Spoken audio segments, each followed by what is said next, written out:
बिस्मिल्लाहिर्रहमानिर्रहीम।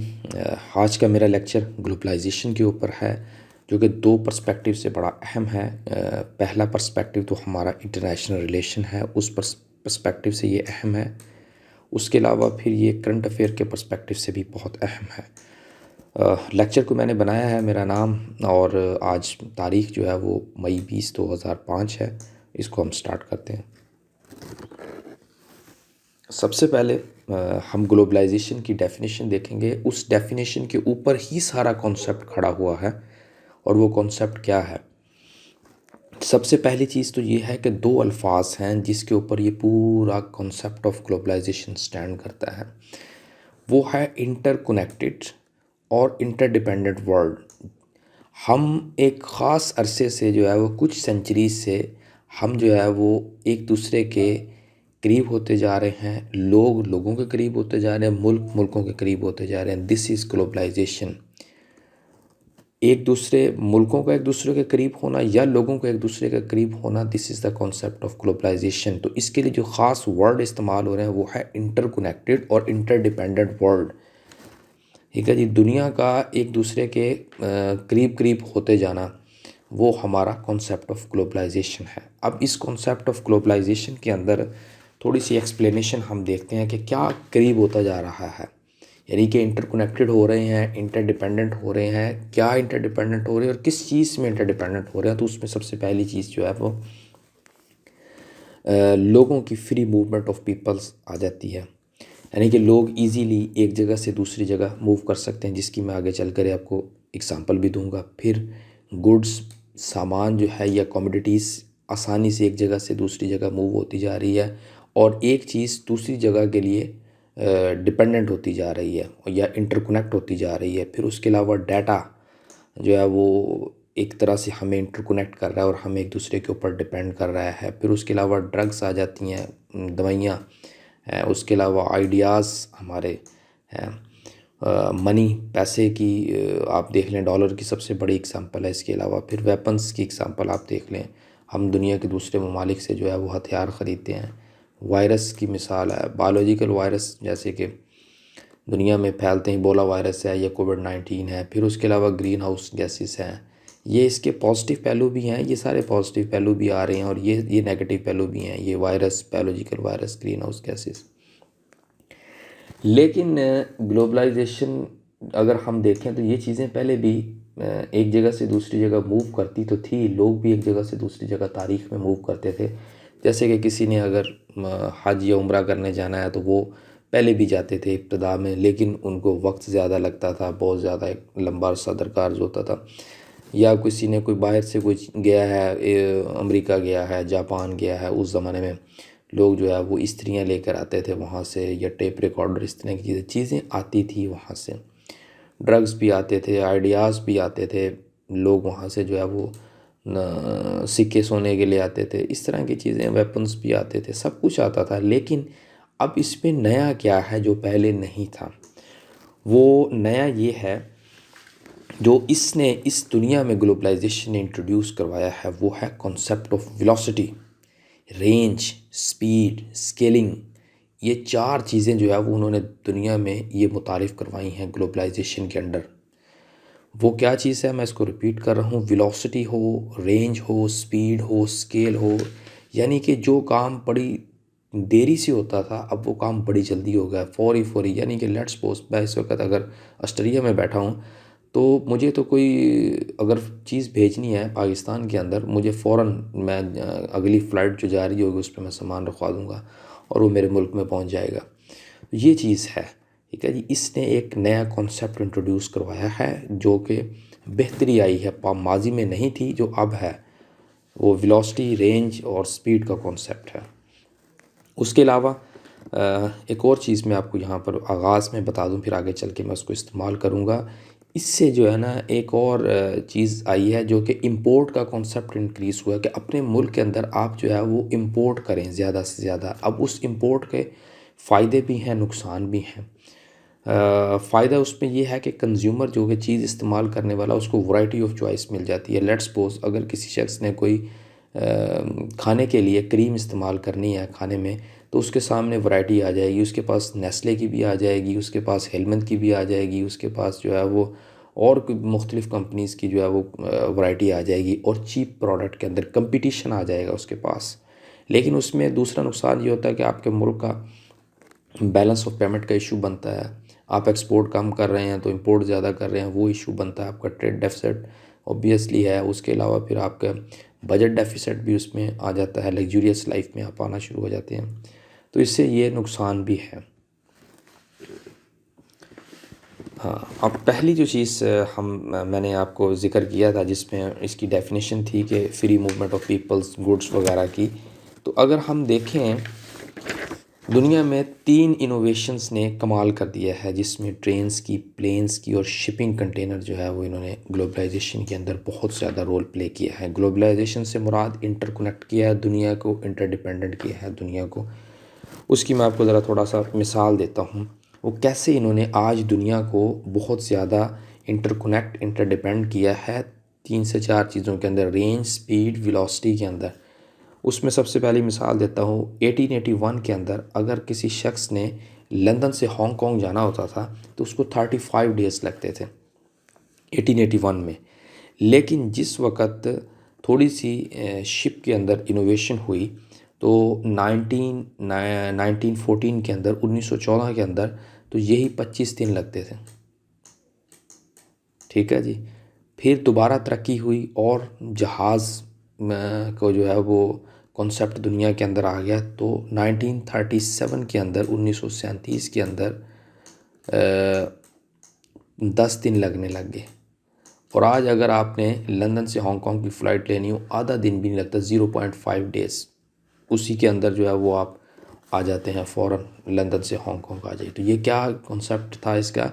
Interconnected, interdependent, range, velocity, speed, scaling. इस चीज़ ने जो है वो ग्लोबलाइजेशन के कॉन्सेप्ट को और बेहतर किया दुनिया के अंदर। उसके अलावा फिर थोड़ा सा और मैं भी इसको ज़रा कर लेता हूँ, जो रेल रोड का कॉन्सेप्ट है। दुनिया के अंदर ये एक एस्टॉनिशिंग किस्म की ईजाद थी, इनोवेशन थी फॉर द, जिसमें अब ट्रांसपोर्ट, अब देखें ना, रेल के कॉन्सेप्ट ने दुनिया को बिल्कुल ही चेंज करके रख दिया था, जिसमें लोग एक जगह से दूसरी जगह मूव कर सकते थे, ख़बरें, न्यूज़ मूव कर सकती थी, गुड्स और मिलिट्री गुड्स इजीली मूव कर सकते थे। आपको शायद मैं एक चीज़ यहाँ पर याद दिलाऊँ जिसको मैंने एक लेक्चर में बताया था, वॉर ऑफ इंडिपेंडेंस 1857 की, जिसको हम जंग आज़ादी भी कहते हैं। उस पे बरतानिया ने जो फ़तह हासिल की थी, उसमें उसकी एक बहुत बड़ी वजह रेल भी थी, transport of, fast transport of communication था, क्योंकि उन्होंने अपने फ़ौजियों को एक जगह से दूसरी जगह बड़ी स्विफ्टली जो है वो मूव किया था, जिसकी वजह से वो ओवरकम आ गए थे उसके ऊपर। अच्छा, उसकी मैं अब एक और मिसाल आपको देता हूँ कि 1815 के अंदर, 1850 में एक ख़बर को 4 दिन लगते थे अगर वो ख़बर ब्रज़िल से लंदन पहुँचती थी। यानी कि ब्रज़िल से लंदन ख़बर ने जाना है तो 4 दिन लगते थे। वो उस वक़्त फ़ास्ट स्पीड ऑफ कम्युनिकेशन क्या था, वो था हॉर्सेस के ज़रिए, घोड़ों पर लोग जाते थे। लेकिन जब 1830 के अंदर रेलवे का कॉन्सेप्ट आया तो यही डिस्टेंस जो है वो 4 की बजाय 1 दिन में तय होने लग गया। उसके अलावा फिर अब हम देखते हैं रेवोल्यूशन इन एयर इंडस्ट्री के अंदर। दुनिया में हम जानते हैं कि राइट ब्रदर ने पहला जहाज़ 1903 के अंदर उड़ाया, 1903 के अंदर। फिर उसके बाद एक और शख्स थे, उनका नाम था चार्ल्स लिंडबर्ग, LINDBERG। इन्होंने जो है वो पहली non stop transatlantic flight उड़ाई थी 1927 के अंदर, 1927 के अंदर। फिर उसके बाद 1945 के अंदर दुनिया के अंदर इंटरनेशनल एयर ट्रांसपोर्ट एसोसिएशन को इस्टेब्लिश किया। इसने दुनिया को रेवोल्यूशनाइज़ किया और दुनिया के अंदर सफ़र करना आसान हो गया। तब पहली दफ़ा सफ़र करना जो है वो दुनिया के अंदर आसान हो गया था। उसके अलावा फिर बात यहाँ तक ही नहीं रुकी कि लोगों ने आसानी से सफ़र करना शुरू कर दिया। उसके बाद जो दूसरा अहम काम हुआ था वो इंटरनेशनल कार्गो दुनिया में वजूद में आई थी। इंटरनेशनल कार्गो 1978 के अंदर एयरलाइन डीरेगुलेशन एक्ट दुनिया के अंदर आया था। अब आप देखें फिर उसने जो है वो दुनिया का जो फेयर ऑफ एयरलाइन इंडस्ट्री था, किराया वगैरह को उसने सेट किया। तो कार्गो का कॉन्सेप्ट जो जहाज़ों के ज़रिए, पहले तो शिपिंग के ज़रिए होता था, फिर उसके अलावा लोग जहाज़ों में अंदर मूव करते थे, फिर जहाज़ों के अंदर ही कार्गो का कॉन्सेप्ट आ गया। जिसमें आप देखें कि आज बड़ी बड़ी कंपनी जो है वो DHL हो गया, फेडेक्स हो गया, UPS होगी, ये कंपनीज जो है वो दुनिया के अंदर एक जगह एक गुड्स को एक जगह से दूसरी जगह जो है वो आसानी से और फास्टली मूव कर रहे हैं। और यानी कि ये जो फर्दर टेक्नोलॉजिकल इनोवेशंस हुई हैं ना, तो इन्होंने ग्लोबल ट्रेड को और ट्रैवल को बढ़ाया है और टैरिफ को रिड्यूस किया है। दुनिया जो है वो दिन ब दिन टैरिफ को रिड्यूस कर रही है। लेट्स सपोज अगर किसी ज़माने में, ओल्ड ज़माने में, अगर एक पाकिस्तान से अमेरिका जो है वो कोई प्रोडक्ट आपने भेजना है तो $50 लगते होंगे, आज वही प्रोडक्ट $20 में चले जाता है। तो उसकी वजह जो है वो टेक्नोलॉजिकल इनोवेशन है, जिसने आपको जो है वो इंटरडिपेंडेंट और इंटर कनेक्ट किया है, और स्पीड, फास्ट कम्युनिकेशन के ज़रिए। हम इसको मज़ीद आगे भी देखेंगे। उसके अलावा फिर दूसरा कॉन्सेप्ट है शिपिंग कंटेनर। आपने आप देखे होंगे मुख्तलिफ जो है वो कंटेनर्स, जब पोर्टों पर अगर आप किसी सी पोर्ट के ऊपर जाएं तो आप देखेंगे वहाँ पर एक कॉन्सेप्ट है कंटेनर्स का, जो कि एक रेक्टेंगुलर शेप में होते हैं। तो ये कॉन्सेप्ट पहली दफ़ा 1956 के अंदर आया था ये कॉन्सेप्ट, और ये अमेरिकन ब्रेन चाइल्ड था, ट्रकिंग मैग्नेट माल्कोम मैकलैन का, जो कि रवाना हुआ था न्यू जर्सी से टेक्सास की तरफ। पहली दफ़ा ये गया था। 10 साल के अंदर जो है ये एक यूनिफॉर्म किस्म का और रेक्टेंगुलर शिपिंग कंटेनर, जो दुनिया के अंदर एक standard vessel for the transportation of cargo, जो समुंदर के ज़रिए जो सामान जाता था, ये दुनिया का एक स्टैंडर्ड शिपिंग कंटेनर जो है वो बन गया था, स्टैंडर्ड वेसल इसको हम कहते हैं। उसके अलावा इससे पहले क्या था, इससे पहले जो है वो एक स्टैंडर्ड वे ऑफ पैकिंग नहीं था। ये मुख्तलिफ शेप्स में होता था, मुख्तलिफ साइज़ में होता था, कोई पैकेट बड़ा है, कोई छोटा है, बस जहाज़ के अंदर रखवा दिया है और किसी का सामान गुम हो जाता था, किसी का जो है वो टूट फूट का शिकार हो जाता था सामान। लेकिन इसके अंदर जो है वो एक प्योर कॉन्सेप्ट आया कि सामान जो है वो एक कंटेनर के अंदर आपको लेकर जाने का कॉन्सेप्ट आ गया।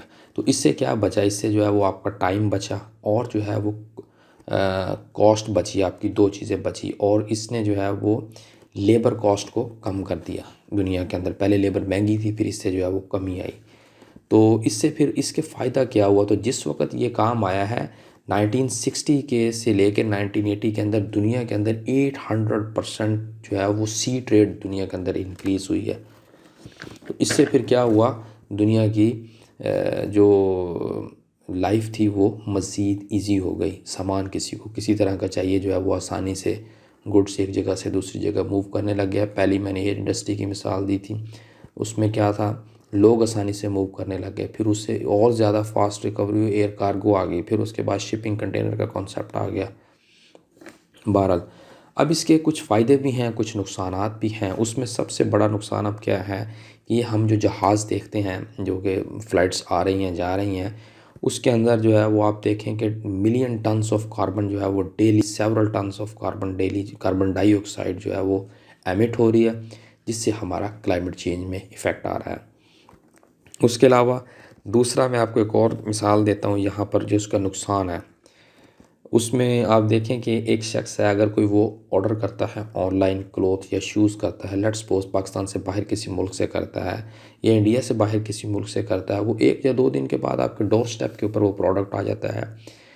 अब आप देखें कि ये जो आपने तो चीप प्रोडक्ट मंगवाया, लेट्स सपोज दुनिया चाइना से प्रोडक्ट मंगवाती है, वो चीप प्रोडक्ट है ना दुनिया के दूसरे मुकाबले में, वो 2 या 3 दिन में आपके मुल्क में आ जाएगा प्रोडक्ट। लेकिन उसके प्रोडक्ट के आप तक पहुँचने के अंदर जो है वो, ये जो मैं बात कर रहा हूँ ना, इसके इश्यूज़ क्या हैं इस रेवोल्यूशंस के, जब तक आपके पास वो प्रोडक्ट पहुँचता है ना, तो आप ज़रा देखें उसके अंदर आपके मुल्क के अंदर कितनी चीज़ों को आप क्रॉस करके, रिप्लेस करके आपने वो चीज़ मंगवाई है। उसमें सबसे पहले तो आपके मुल्क की जॉब हिट होगी। जो चीज़ आपने, मैं इसके आगे चल के जो है वो हम ये बहुत अच्छी तरह इसमें समझेंगे, ये ग्लोबल सप्लाई चेन के अंदर, उसमें आपकी फिर जॉब हिट होगी, ठीक है जी। और उसके अलावा फिर आपका रॉ मटेरियल नहीं यूज़ होगा, यानी कि एक चीज़ को बनाने से लेके एंड तक जितना भी प्रोसेस है ना, वो सारा आपके मुल्क से निकल कर वो प्रॉफिट दूसरे मुल्क को चले जाएगा, जिसमें फिर आपको पता है कि trade deficit, balance of payment का इशू, बजट डेफिसिट और इस तरह की चीज़ों के आपके अंदर इफ़ेक्ट आते हैं।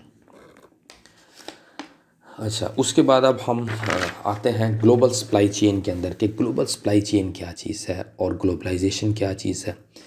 देखें, यूनाइटेड स्टेट्स जो है वो स्टार्ट के अंदर आज से 1980 से पहले कि मैं बात कर रहा हूँ यूनाइटेड स्टेट्स जितनी भी मेडिसिन तैयार करता था वो यूनाइटेड स्टेट्स में तैयार करता था, और जितने इंग्रेडिएंट्स उस मेडिसिन के अंदर यूज़ होते थे वो यूनाइटेड स्टेट्स से ही लिए जाते थे। यानी कि जो इंग्रेडिएंट्स वहाँ पैदा होते थे वो ही लिए जाते थे।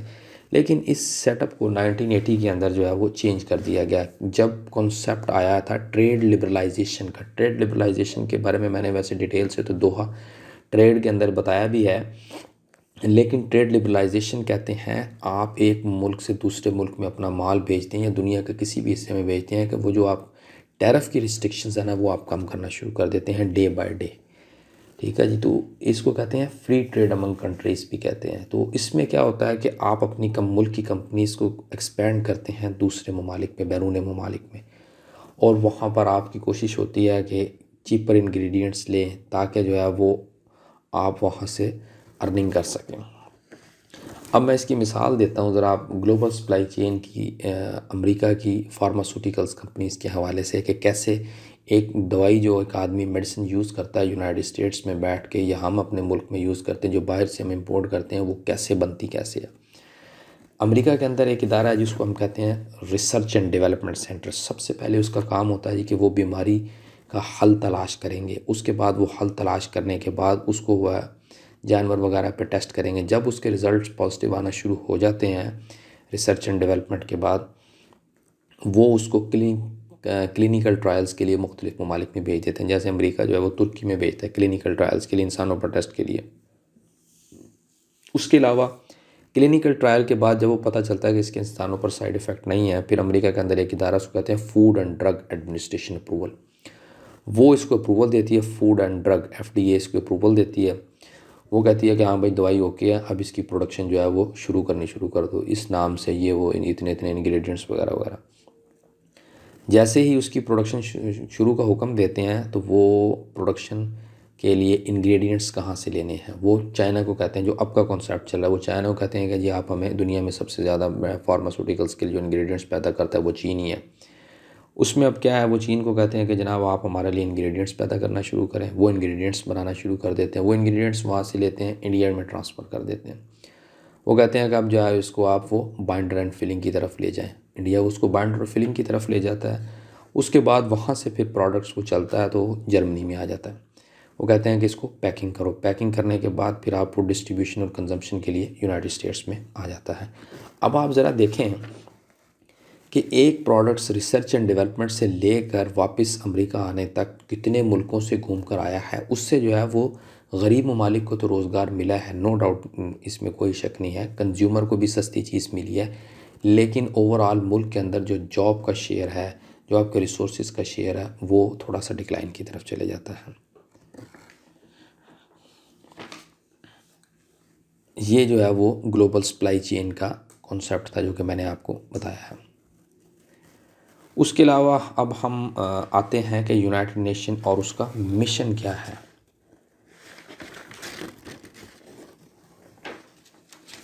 यूनाइटेड नेशन 1945 के अंदर एक इदारा दुनिया में सामने आया था। उसमें अब हम अगर अब देखें यूनाइटेड स्टेट्स को तो यूनाइटेड नेशन ऑर्गेनाइजेशन को 1945 में बना। जब दुनिया के अंदर कोई बड़े मसाइल का आपको हल नहीं मिल रहा होता है तो आप फिर क्या करते हैं, आप एक बड़े बड़े इदारे बनाते हैं। उन इदारों का क्या काम होता है, उन इदारों का काम होता है कि जब आप कोई काम खुद नहीं कर सकते हैं तो वो इदारे आपको सारे मिलकर उस इदारे के अंदर सारे ममालिक मिलकर उसका एक हल तलाश करना शुरू करते हैं। तो उसमें अब देखें कि यूनाइटेड नेशन ऑर्गेनाइजेशन है और इसके अंदर 193 मेंबर्स हैं, जिसमें 2 नॉन मेंबर स्टेट्स हैं, होली सी एंड स्टेट ऑफ पैलेस्टाइन है। और इसका मिशन क्या है, दुनिया के अंदर जो है वो पीस को प्रमोट करना, स्टेबिलिटी को प्रमोट करना, ह्यूमन राइट को प्रमोट करना और इकोनॉमिक डेवलपमेंट को प्रमोट करना। दुनिया के ग्लोबल इशू कौन से हैं? ग्लोबल इशू वो होता है जिसकी हीट पूरी दुनिया में फील की जाए, जिसका मसला पूरी दुनिया के ममालिक में हो, जैसे कोविड-19 है, ये ग्लोबल इशू है। उसके अलावा ट्रेड का इशू पूरी दुनिया का इशू है। उसके अलावा फिर आप देखें क्लाइमेट चेंज का इशू पूरी दुनिया का इशू है। उसके अलावा फिर आप देखें टेररिज्म का इशू पूरी दुनिया का इशू था। यूनाइटेड नेशन ऑर्गेनाइजेशन ऐसे इश्यूज़ को सॉल्व करती है जो एक ममालिक अकेला हल नहीं कर सकता जिसका। उसके अलावा फिर स्पेशलाइज्ड एजेंसीज़ आ जाती हैं, जिसमें आप देखें कि यूनिसेफ आ जाती है, यूनेस्को आ जाता है, वर्ल्ड बैंक जैसे इदारे हैं, वर्ल्ड हेल्थ ऑर्गेनाइजेशन इदारे हैं। अब देखो ना, दुनिया के ममालिक को मसला पेश आया ना कोविड-19 में, तो वर्ल्ड हेल्थ ऑर्गेनाइजेशन उनको माली मदद भी दे रही है और भी मुख्तलिफ़ चीज़ों में उनको हेल्प कर रही है। उसके अलावा अब हम आते हैं कि complete story of a food, ये हमें क्या बताती है। देखिए, जब भी हम बाहर के किसी ममालिक की फ़ूड खाते हैं, लेट्स सपोज पाकिस्तान की हम मिसाल लें, KFC है या वो बर्गर किंग है या कोई भी इस तरह की जो एक फ़ॉरेन किस्म की हम फूड खाते हैं, तो वो हमें एक कंप्लीट स्टोरी बता रही होती है। वो कंप्लीट स्टोरी क्या है, तो उसमें सबसे पहले हमें तो पता चलता है कि कल्चरल वैल्यूज़ क्या हैं। लेट्स सपोज अगर हम KFC से जाके कोई बर्गर वगैरह खाते हैं, तो इससे हमें पता चलता है कि हमारे मुल्क का कॉन्सेप्ट क्या है, हम घर में पकाते हैं और घर में ही खाते हैं बैठ के।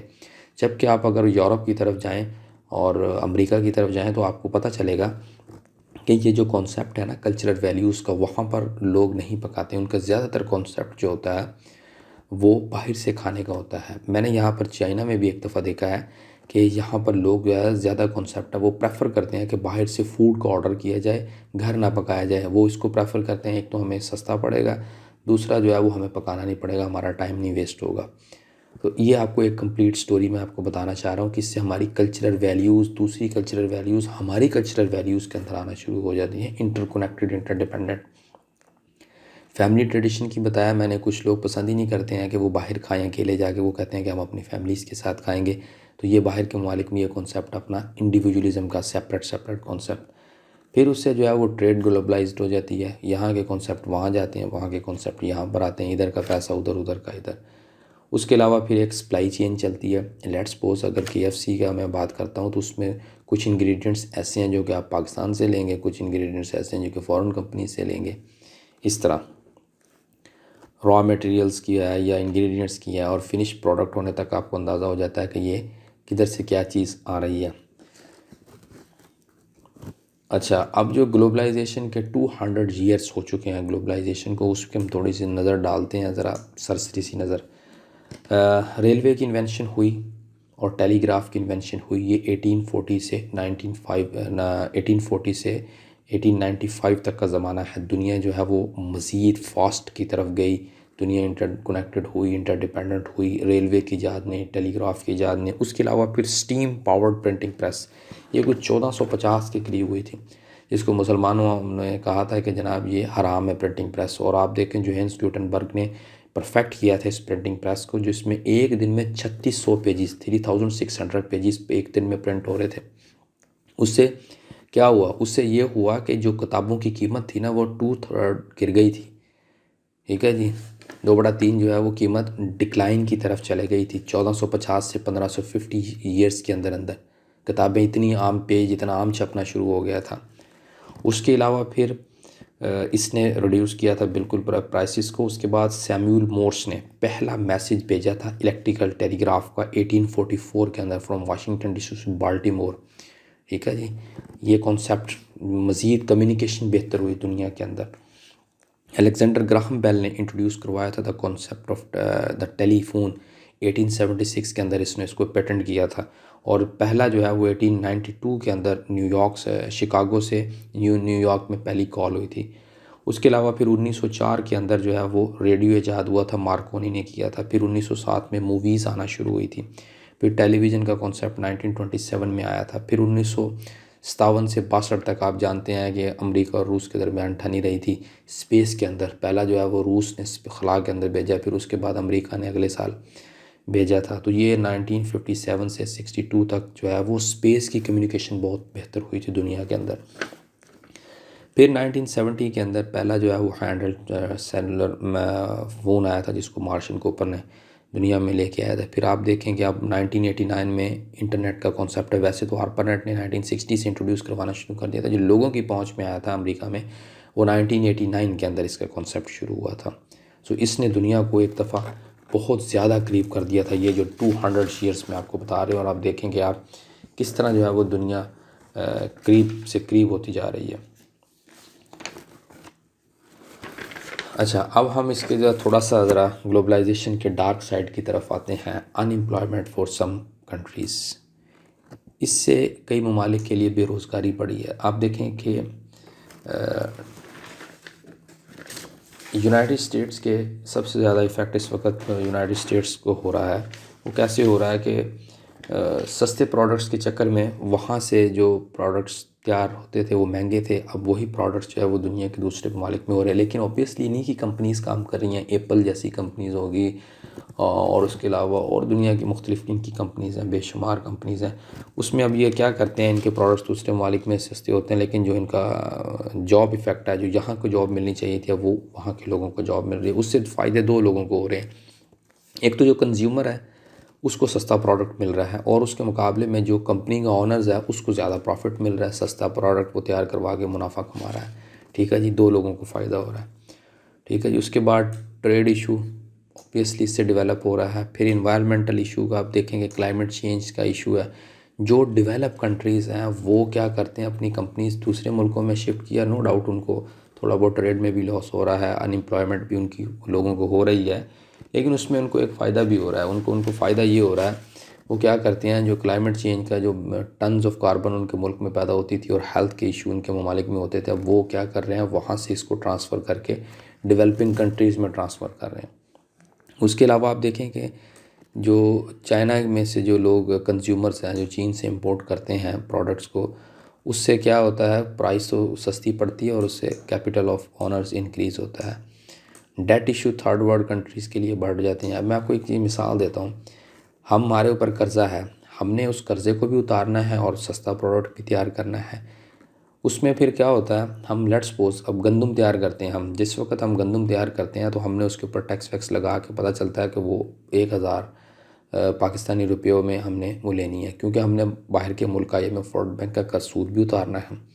लेकिन हमें पता चलता है कि चीज़ को इम्पोर्ट करने से हमें वो 900 रुपये या 800 रुपये मन जो है वो गंदम पड़ रही है। तो उससे फिर क्या होता है कि हम इंपोर्ट की तरफ बढ़ते हैं और अपने मुल्क का बेड़ा गर्क होना शुरू हो जाता है। ऑब्वियसली इससे डेवलप कंट्रीज़ को ही फ़ायदा होता है। ग्लोबलाइजेशन जब लोकल हो जाए तो इससे क्या मुराद होता है, लेट्स सपोज जब आप बहुत ज़्यादा इंटरकनेक्टेड और इंटरडिपेंडेंट हो जाते हैं ना, तो आपका अपना मुल्क जो है वो जिसको हम कहते हैं खुद कफ़ील होना, उससे बाहर आ जाता है।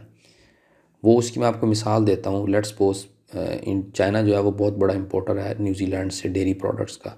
न्यूजीलैंड के अंदर खुश्क साली आ गई, इन्होंने जो है वो अपना रुख वहाँ से उठाया, क्योंकि वो तो इनके ऊपर डिपेंडेंट थे। उनका बजट यहाँ से पैसा आता था एक्सपोर्ट को और उनका बजट भी इसी के ऊपर बनता था। उन्होंने अपना रुख फ्रांस की तरफ कर लिया, और चीन ने जो है वो 1-4 साल के अंदर जो है वो, ये 2015 की बात है वैसे, 2-3 साल के अंदर इन्होंने कहा जाता है कि वो स्टॉक बढ़ा लिया अपना।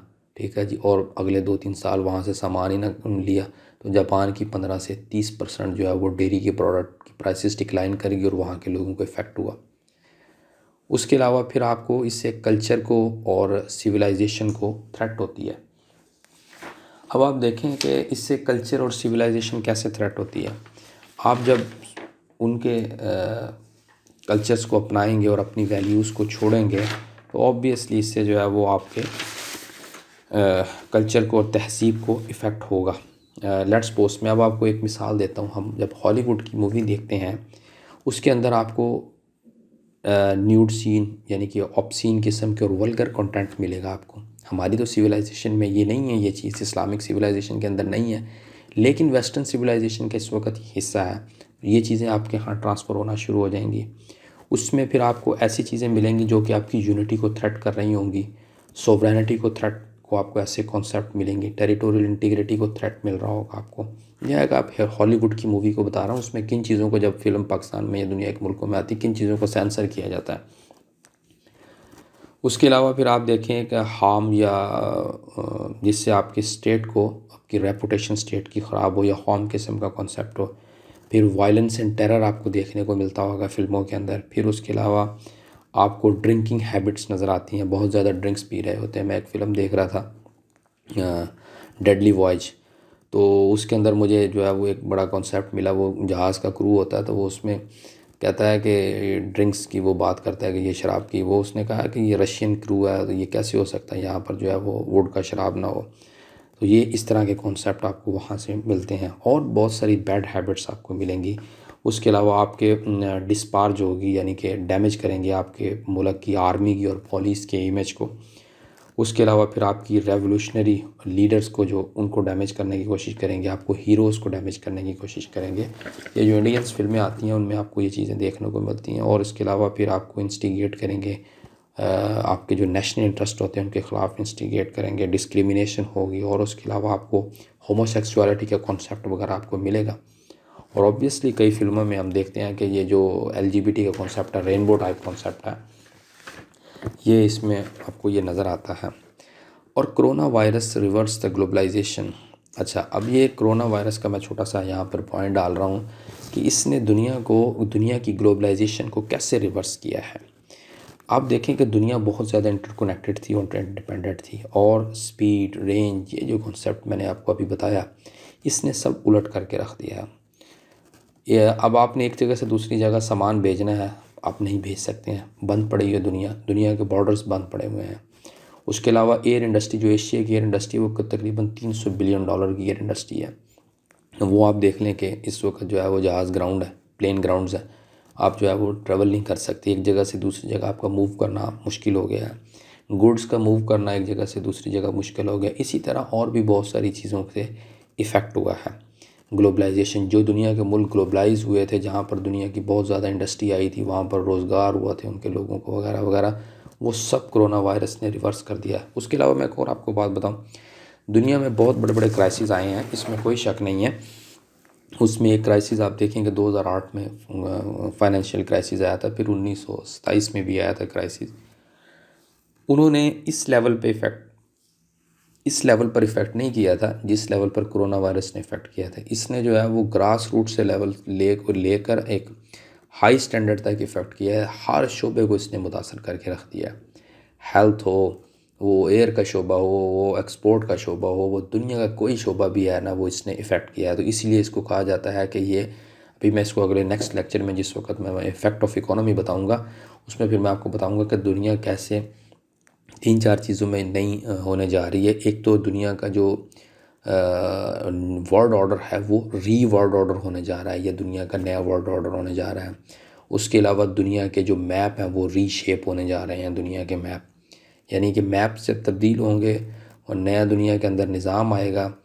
और उसके अलावा इकोनॉमिक सिस्टम भी दुनिया का चेंज हो रहा है। उसको मैं डिटेल में आपको इंशाल्लाह ताला कमिंग लेक्चर में बताऊँगा। सो लेक्चर अख्ताम पज़ीर हो गया है। लेक्चर को सुनने के लिए शुक्रिया। Thank you very much.